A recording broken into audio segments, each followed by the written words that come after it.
Tori Roloff breaks silence on Matt's farm decision after leaving the show. Hello viewers, welcome back to my channel. Subscribe to the channel and press the bell icon.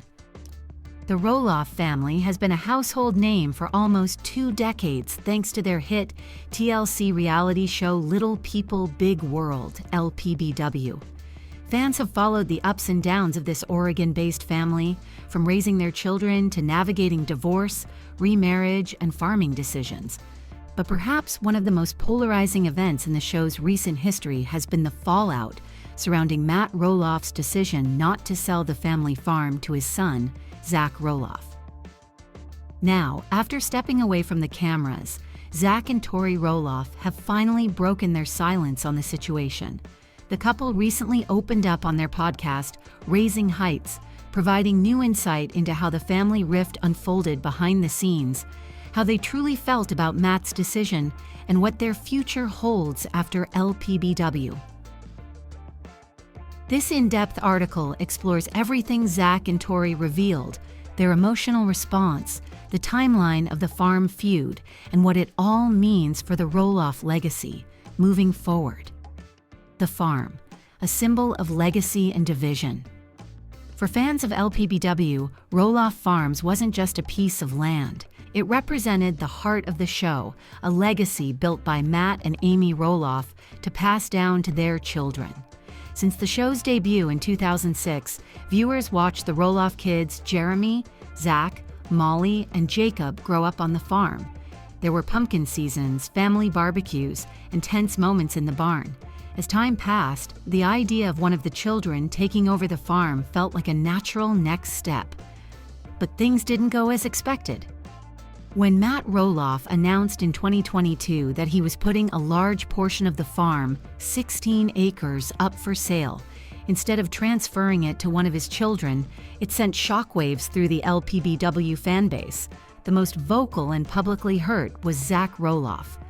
Zach's perspective: "I thought it was going to be mine." Zach made it clear, both on and off the show, that he was interested in buying a portion of the farm and raising his family there. But negotiations with Matt quickly went south. "It just didn't feel fair," Zach said on Raising Heights. "I had this image in my head that I'd be raising my kids on the same land I grew up on. I thought that was the dream we were all working toward."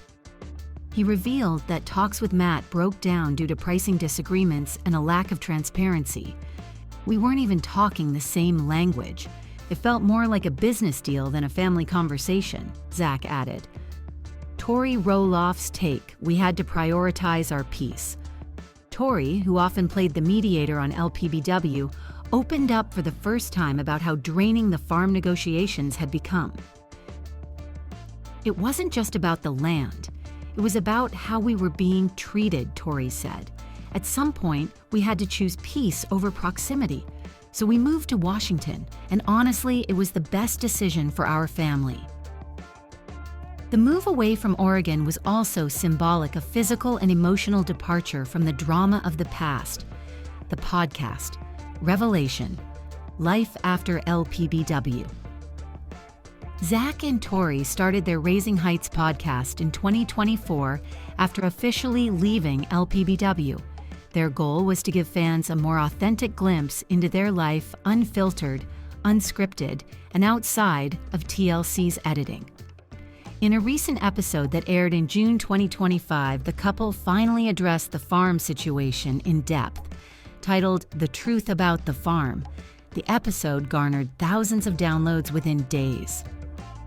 "We didn't feel like we could be honest while still filming," Zach admitted. "There was always pressure to keep the family brand intact. But now, we can speak our truth." Matt's side of the story. Matt Roloff has maintained that the decision to sell was a business one. He cited estate planning complications, the need to scale back, and financial sustainability. "I offered the kids a good deal," Matt claimed in multiple interviews. "They just didn't see eye